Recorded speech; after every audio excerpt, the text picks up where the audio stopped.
Jawohl! Hello you sexy beasts and welcome back to War Thunder. This is the Messerschmitt Bf 109 K-4, nicknamed the Kurfürst. This is a rank 4 German fighter, although you probably knew that already. The Bf-109s are quite famous for that. And this is in fact the last Bf-109 you can unlock before getting your hands on the jets, at least for the moment. The K-4 sits at battle rating 5.3 in realistic mode and as such can and will face stuff like the Spitfire Mark 24, which is one of its biggest enemies. The armament currently in patch 1.63 consists of a single 30mm MK108 cannon, which only carries 65 rounds sadly, but thankfully is mounted in the nose and fires straight through the propeller shaft for added accuracy. And you have two 13mm MG131s machine guns, which only carry about 600 rounds total as well. Now the reason I said specifically the current armament in patch 1.65 and 1.63 is because this aircraft is going to get an update in patch 1.65.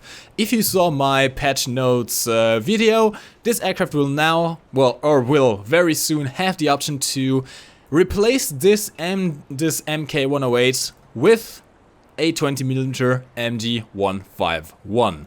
And this is actually a great addition.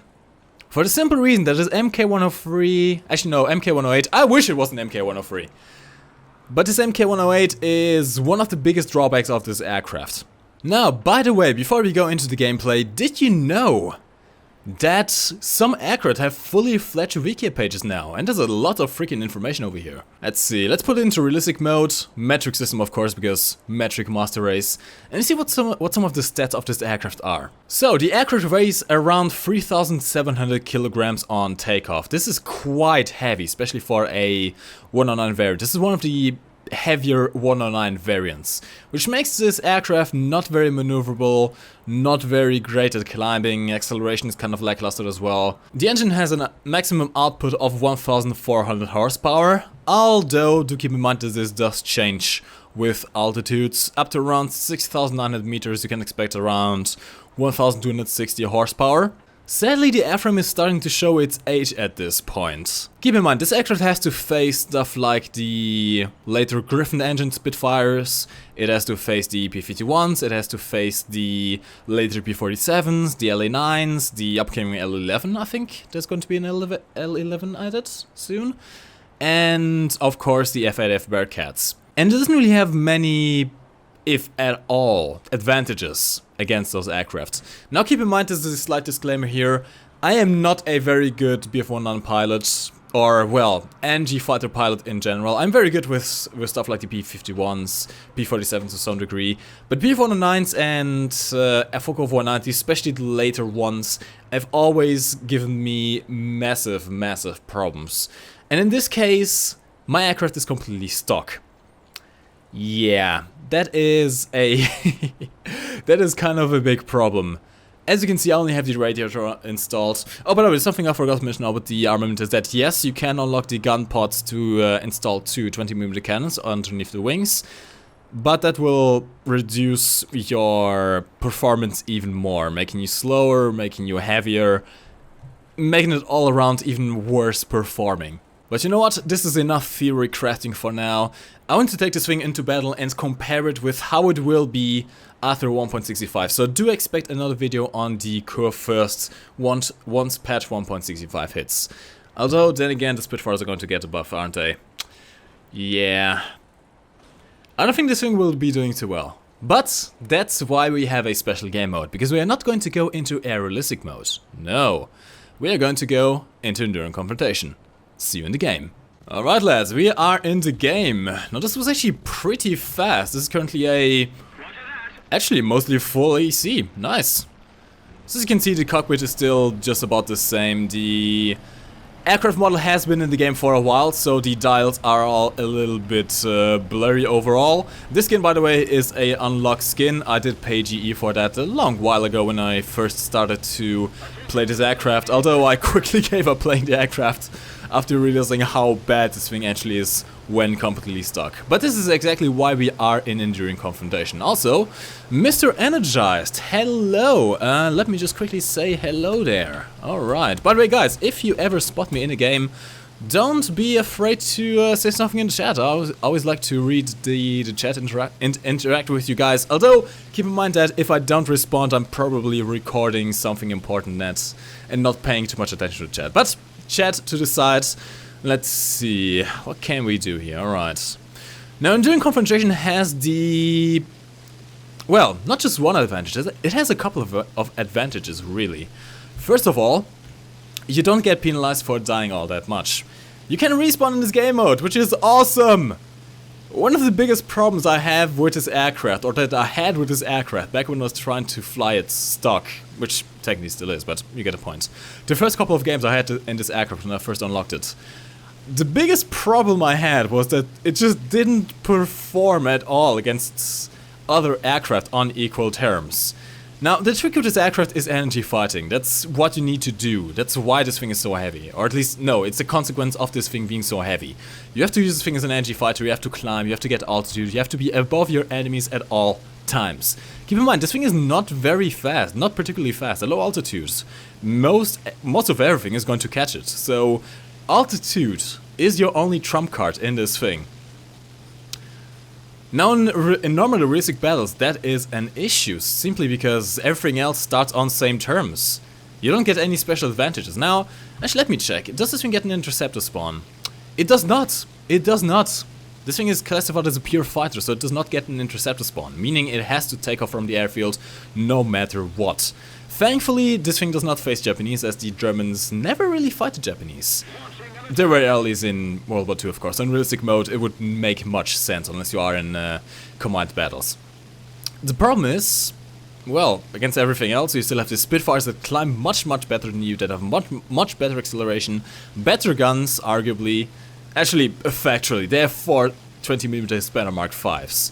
You only have one MK108 with only 65 rounds too. Once those 65 rounds run out, you're down to your machine guns, which, let's just say, 13mm machine guns in these kinds of battles is not enough. Let's see, can we get this B-17? Ah yes, another problem with the MK103. Now, and why do I keep saying MK103? I wish this was an MK103, but it isn't. The MK108. This slow muzzle velocity, this is one of the aircraft that is one of the guns that has the slowest muzzle velocities in the game. And that's kind of an issue. You have to lead a lot.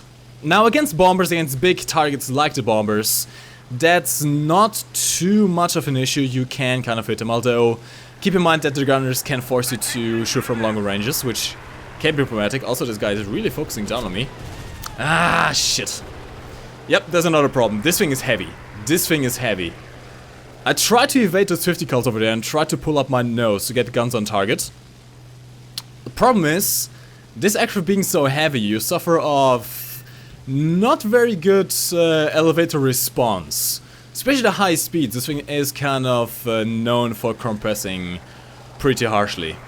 Let's see if you can get this better. Oh, I got the roll rate. By the way, this is a stupid idea. Don't engage with B-17s from behind. But did you see that? Did you see the amount of sparks that our 30s just got on that B-17? That thing should have been down by now. Look at that! Look at that! We just get hits and massive hit splats. But nothing happens. Nothing happens. These are 30mm cannons. Now, do keep in mind I'm fighting these stock shells, of course. But still, these are 30mm cannons with medium-geschoss shells. These things are supposed to rip apart enemy aircraft. And keep in mind, I only have a 52 ping. Yes, it is only 52 ping and no packet loss. So this can't even be blamed on ping or anything. It's just the guns that don't perform as they should.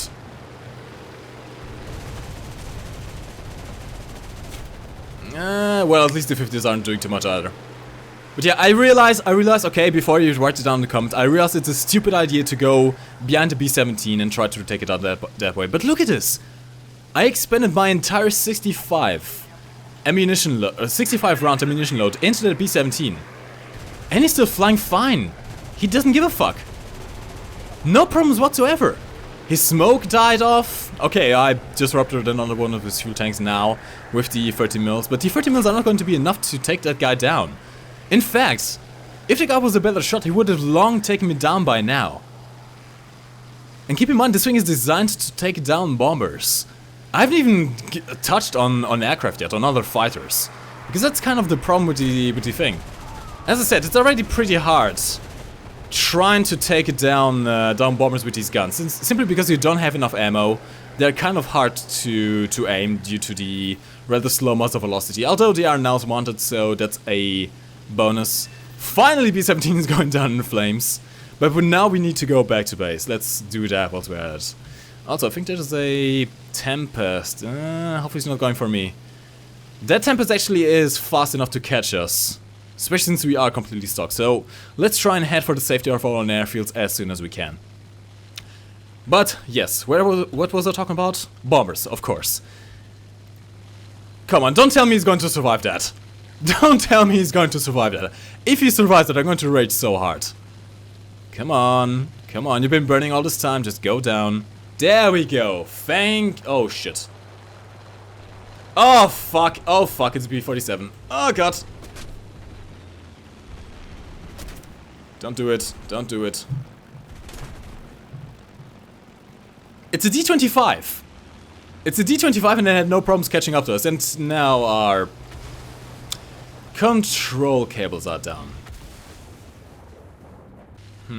Alright, let's try and see if we can get the Spitfire over here. Problem is he's going to be evading. He has 2 aircraft currently engaging him already.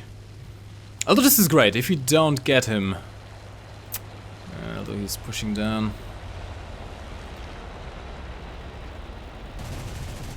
Oh, nice! Fucking finally! Thank you, Gaijin! Damn! Hey, Borkowski, thank you. Oh shit, that's a Typhoon climbing up to us. We do have the NG event, so let's just go into a vertical. That's actually rare. I'm actually surprised how well that worked. See, this is how it should be every time. This is how the 30 should be working every single time, but sadly they just don't. It was kind of a rare moment there. Also, where did that Typhoon go? Oh, there he is, okay. Typhoon next. Something behind us as well. Yep, Spitfire diving on us. Spitfire diving on us. We are not going to follow that guy into a turn, no. Let's keep our speed up, try and see if we can evade that Spitfire. I think we are just about running away from him. Let's see if we can get the Spitfire whilst he's stalling out. Oh, hello. Ah, he's dead, alright. Watch out, buddy, don't get killed by the Spitfire. Ah, he did. Okay, it was kind of bad on my side, I'm sorry. I kind of lured the Spitfire right towards our friendly there. Now, problem is, can we outrun this guy? I hope we can. Okay, thank you, he's turning away, Now, we're not going to be stupid enough to turn around. There is a friendly in dire need of help, but we cannot risk it. If we lose our engine now, we're going to be dead very soon as well. Let's see if we can get above the guys. Here's the thing. We can at least try and see if we can engage those guys whilst they're distracted shooting at our friendly. Oh, nice! ME410 just got him in head on. Nice! Nicely done. That's P-47 climbing as well. Is he aware? Oh, he is. He is aware. Can he evade though? Should be pretty slow now. Come on. Let's get up close and personal. Ah, we missed our shots. God damn it. Okay, fuck it. Let's... Yeah, I know I said before I didn't want to lose my NG, but we're going to dogfight this P-47. The P-47 is pretty much the only thing we are more than maneuverable than. So I have to take advantage of that. Although he will be faster than us, I think. Yeah, nothing done. Some hits, I think that was only the 13s. Of course, come on. I think I'm mostly hitting the guys with the 13s, really, not much else. God damn it. Only 7 rounds left. And if there's an enemy behind us as well. Yeah, we're down. 13s it is, and sadly the 13s don't do much damage now. And we are prepping this guy, but it's a P-47. P-47s are pretty damn hardy. Oh, is he going to crash? I think he is. Things we don't have any 30s anymore. Oh, nice. Come on, if we can get his pilot or something, that would be nice. Pilots, control surface, that's kind of what we're aiming for here. He's playing it pretty risky. Come on, we're running out of ammo here as well.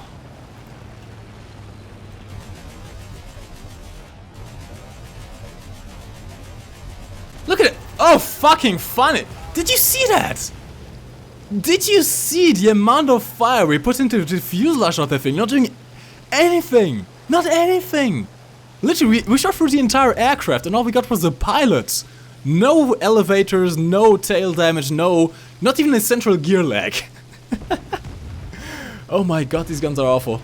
This aircraft is an aircraft that relies purely on boom and zoom, on the surprise of hitting someone. Because if they are aware of you, it's going to be nearly impossible to hit those 30mm cannons. And even when you hit them, you saw it. Even when you hit, even when you have all the situation just going in perfectly, having the energy advantage, going on an enemy that isn't aware of it, that isn't evading you. And you put yourself into this, through all of this work, setting up the perfect attack run, getting your guns on target. But due to damage models, you don't get the kills, you just don't do enough damage. Attack the enemy. You don't have enough ammo to sustain long fights. At best you can take out maybe 1 or 2 fighters or even just 1 bomber, as you saw earlier on. And the gun just doesn't perform, the gun just doesn't work, it's not suitable for a fighter role. Heck, it's barely suitable for a bomber hunting role with the current damage models. And especially with this thing being stock, it's so goddamn awful trying to play this thing stock. Now keep in mind, we are in Enduring Confrontation and we are currently facing aircraft that are way below our battle rating. And we are still getting our asses handed to us. So hopefully, even though the aircraft performance itself will not change, sadly this thing stock will always be not very well performing. But thankfully it will get the option to swap that just awful MK108 with the 20mm MG151. Which has more ammo and is more suitable to an actual fighter role. So hopefully the next patch is going to be bringing some just betterment to this aircraft, even though, well, Spitfires are going to get buffed. But anyways, this is pretty much going to be it for today, guys. As I said, I'm going to be doing another one of these when patch 1.65 hits to just compare if the cannon swap really does that much of a difference to how this thing performs in general battle. Probably going to try and spade it until then as well to kind of do a double comparison between this and this stock aircraft and the spaded aircraft. So yeah, stay tuned for that. Until then, guys, thank you very much for watching this video. If you did enjoy it, do leave it a like rating. It always helps the channel out. And hey, if you're new around here, join the sexy beasts. It's free. Alright guys, my name's MikeGoesBoom, and thank you for watching. You can lift your head up to the sky, take a deeper breath and give it time. You can walk the path among the lines with your shattered frame of mind.